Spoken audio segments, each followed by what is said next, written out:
and today I'm going to be talking about the Epsilon-Delta proof for limits.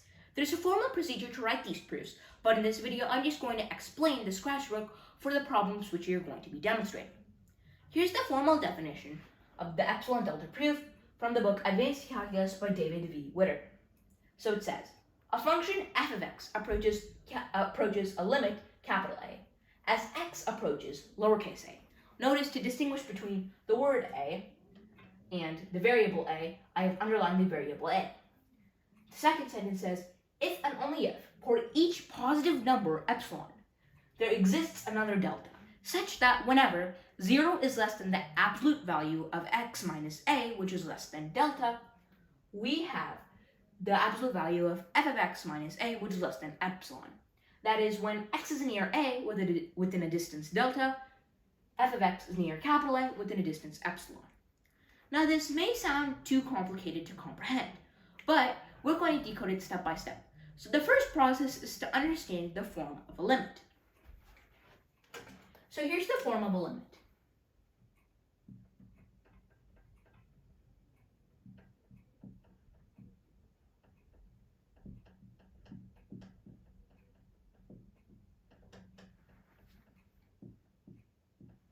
Okay, so here's the proper form of a limit.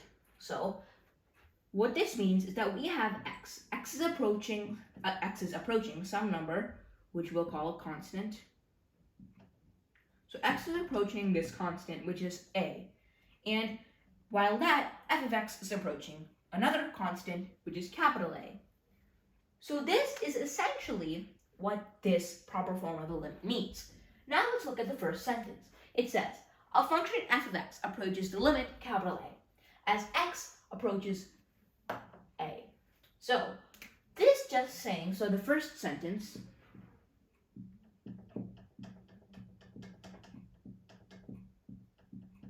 is just referring to this limit. So that's what it's all is referring to. Now the second sentence is where the epsilon and the delta come in. So it says, if and only if, for each positive number epsilon, so that's an important thing to notice, epsilon, there exists another delta, such that whenever we have this inequality, we have this inequality. So what this is trying to say is that we know that we have this relationship over here, and we know that this is also a relationship, and these two are also a relationship. So this relationship and this relationship also are both a relationship combined. So we have this inequality and this inequality, and we're trying to match them, which we'll see once we do the problems. So how do we write this sentence in terms of mathematics? Well, we write it like this.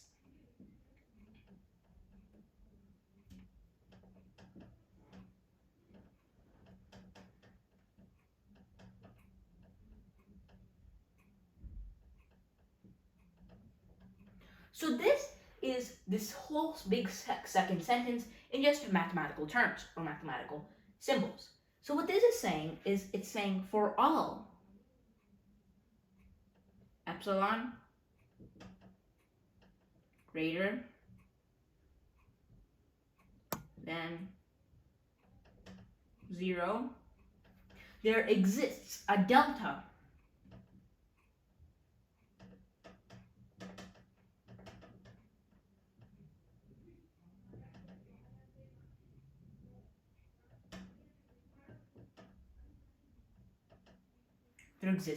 greater than 0. If you've looked at my previous video called the quantifiers, I talked about what these symbols mean. So this means the for all, and this means there exists. So please visit that video if you want to learn more about these symbols. But so this is what essentially the whole second sentence means. But notice we have two of these important inequalities. And these inequalities are what is going to help us to essentially solve some of the problems. So we have to keep in mind and essentially memorize them so that we can solve the problems. So remember, the absolute value is just trying to measure the distance. That's why it says over here, within the distance, delta. So the magnitude is just the distance, and the absolute value measures the distance from 0. So that is when x is near a within a distance delta, f of x is near capital A within a distance epsilon. Now this third sentence is useful, but it's not going to be too relevant to the problem which you're going to be doing today. So the first problem which you're going to be doing today is this. It's the limit as x approaches to of 4x minus 7. So let's first calculate it by hand. If we do, we'll get 1. Simple enough, we can check our work. 4 times 2. So 4 times 2 is 8. 8 minus 7. So this is 8 minus 7 is equal to 1. And if we want to do it in an arithmetic kind of way, we have 8 is equal to 8. So this is right. So we see nothing wrong with this argument. But technically, this could be wrong. We just really don't know. So that's why mathematicians have come up with this epsilon-delta proof, so that we're going to prove this thing. So we first have to take these inequalities and apply it. So how do we do that? Well, we have 0 is less than the absolute value of x minus 2. Notice that this is x and this is a, so the absolute value of x minus a, which is 0, is less than the absolute value of x minus 2, which is less than delta. So this is going to be our first inequality. Our second one is going to be the absolute value of 4x minus 7 minus 1, which is less than epsilon. So now we can simplify this a little bit. So we get 4x minus 8 is less than epsilon. So notice that this inequality and this inequality is what we need so far. But here's the thing. This one, we have to take this inequality and kind of transform it into this inequality. So the main goal of the epsilon-delta proof is to find a delta.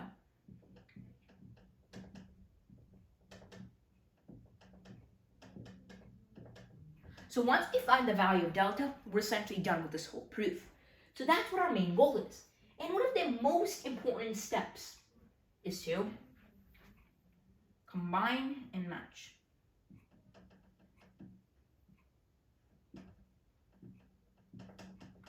So by combining, I just mean simplifying. But next what we have to do is we have to match this. So what do I mean by matching? Well, what we want to do is we have the absolute value of f of x minus a, capital A specifically, and we want to turn it into such that we have r times x minus a. That's what we want to turn it into. And the answer will just be epsilon over r. And r is specifically going to be a constant. Notice that we have to find delta in terms of epsilon. So that's what we have to do. So we have to find a delta in terms of epsilon. And epsilon over r is going to be our solution for this specific kind of problems which you're going to be doing. So over here, what can we do? Well, the first step is to just kind of simplify this. So we have the absolute value of 4x minus 8. What can we do? Well, we can take, obviously, our 4 out. So this would be x minus 2. Now we can start to recognize a pattern. We have an x minus 2 over here, and we have an x minus 2 over here. Now, what does this mean? Well, if we clear up the board a little bit.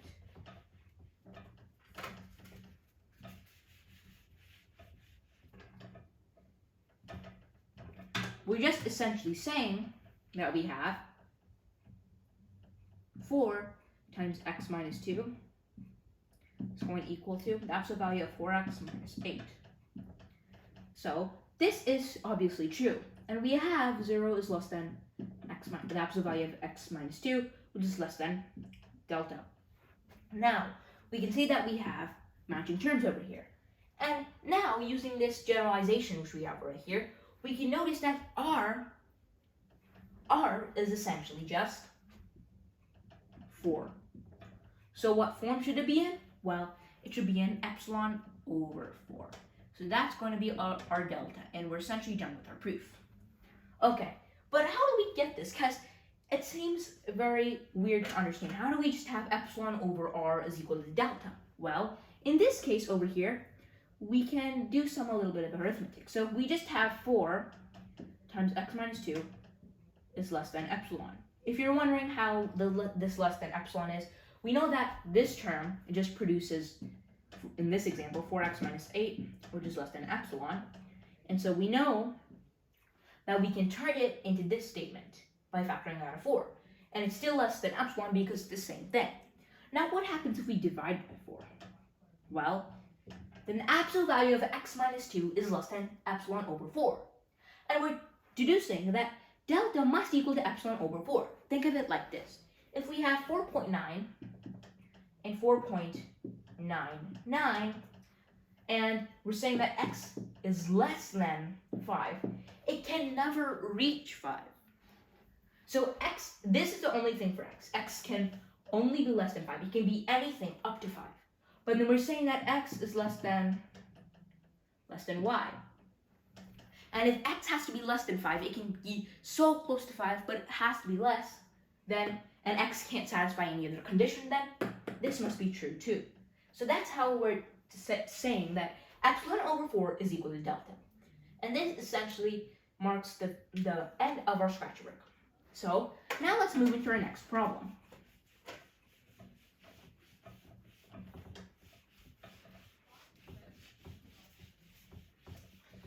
So our next problem involves quadratics. Now we know the generalization or the essential solution for the types of the first problem. We have epsilon over r, where r is just a constant. But for quadratics, this won't work. Well, then what will? Well, the form for a quadratic involves this.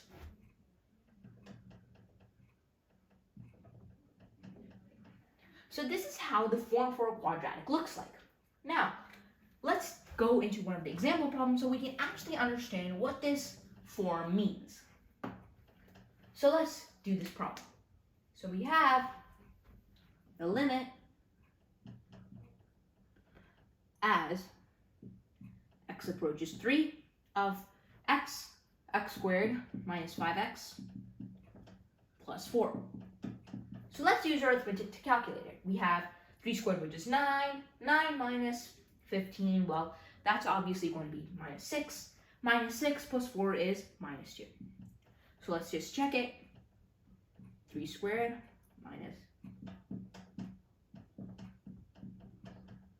If we do this, we'll get 9 minus 15 plus 4 equals minus 2. Let's add 2. We get 9 plus 6 minus 15 is equal to 0. And we know that this term is just 15, so 15 minus 15 must equal to 0, and this satisfies. So we know that with arithmetic, this is essentially right. But, as I said earlier, mathematicians won't believe this. So we need to do a formal kind of proof. But right now, we're just going to do the scratch work and the explanation. So let's do it. So what we're going to do now is the same step. First, make it into these inequalities. So inequality number 1 and inequality number 2. So let's do this. So we have 0 is less than the absolute value of x minus 3, which is less than delta. And then next we have the absolute value of f of x minus a, which is less than epsilon. So let's just compute this. Well, if we do, we get x squared minus 5x plus 4 minus 2, so notice this.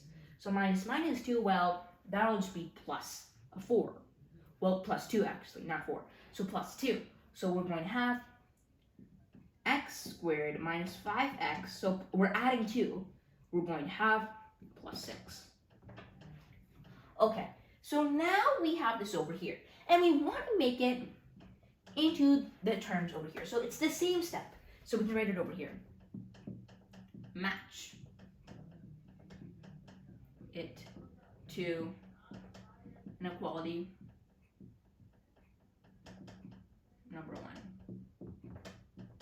Notice that this is inequality number 1, so this one is inequality number 2.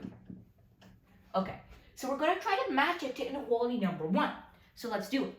Well, what we can do over here is just factor it out. We know that this is 3 times minus 3 times minus 2 satisfies this. So therefore we'll get, this is just equivalent to the absolute value of x minus 3 times x minus 2. And we can check it. X squared minus 2x plus minus 3x is minus 5x. Minus 3 times 2 is 6. So this satisfies this equation, and it also matches with this equation. So likely what most people will do is just do this. Epsilon over the absolute value of x minus 2 will give us our answer. But this is wrong. We can't have any other variables over here. We have to get it in terms of a constant. So this is where the first inequality just has a bit of an impression over here. So we can take rid of the absolute value signs, but before that we have to do one important step. So this always happens with quadratics. It is, we say, if delta is equal to 1. So we're going to set delta equal to 1. So let's do it right now. So we have 0 is less than the absolute value of x minus 3, which is less than 1.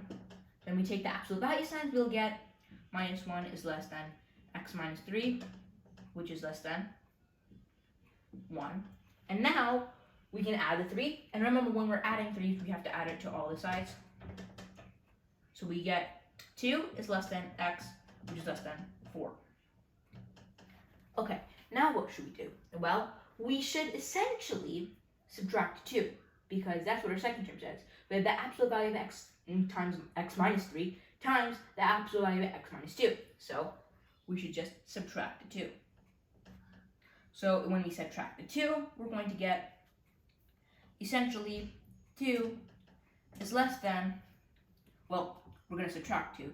So since we subtract the 2, we're going to get 0 is less than x minus 2, which is less than 2. So this, if we take our first inequality, minus 1 is less than x minus 3, which is less than 1. If we add 1 to all 3 of the sides, we'll just get this. So now what we're going to do, so this is specifically x minus 2. So yeah, so we have this inequality over here. 0 is less than x minus 2, which is less than 2. This satisfies because if we essentially subtract 1, we'll get minus 1, which is less than x minus 3, which is less than, obviously, 1. So this satisfies, and it is true. Now, what we're going to do now is we're going to take 2 and substitute for it. So we're going to take 2 and substitute for it for this equation, because if it's between those, the absolute value of that must be positive. So we don't really have to do anything that big. So we're just going to put in a 2 over here. Even though it can be really close to 2, we're just going to put in a 2 here. So if we put in a 2, we'll get 2 times x minus 3, the absolute value of x minus 3, which is less than epsilon. We can divide by 2, and we can get the absolute value of x minus 3, or essentially delta is equal to epsilon over 2. But this is not the full answer. There's something else. But before that, let's just check our work. So what we did so far is we first plugged in the 3, and we got that our answer using arithmetic is totally right. Now, what we did is we just put them into the inequalities, x minus 3, and then x squared minus 5x plus 6, which is less than epsilon, and that's the absolute value of that, what I just said. So it works because we have to add instead of subtract. So minus 2 is adding 2. So, okay, that's good over here. Now, over here, we split it up into this. So x squared minus 3x minus 2x is going to be minus 5x. Minus 3 times minus 2 is going to be positive 6. So that is right. Now what we did is we took this first inequality, and we took the absolute value signs away. Then we essentially add 3 to all sides. We get 2 is less than x, which is less than 4. And then now what we did was we subtract 2. We'll get 0 is less than x minus 2, which is less than, 0 is less than x minus 2, which is less than 2. Now we take this 2 and we plug it in over here. And so then we just divide it, and we get this. So delta is equal to the epsilon divided by 2. But notice, we substituted this at the beginning. Epsilon must equal to 1. We substituted that. So what can we do now? Well, we can just take this and essentially write the minimum.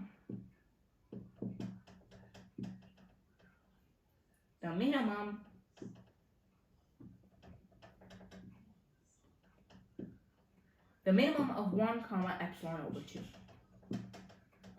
So let's just check this last step, because this last step is the most important one. So we take this, we can essentially do minus 1, which is less than x minus 3, which is less than 1. So a simple shortcut would just be to add 1. If we add 1, we'll get 0 is less than x minus 2, which is less than 2. And we just take in the 2, we plug it in, and we get this. So this is the right answer. So this is how you solved. So in this is how you solve a quadratic.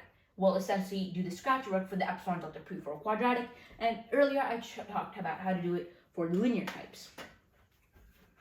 Now that we have done this, we can make this video to an end. If you like this video and if you like this channel, please subscribe to learn more. Thank you.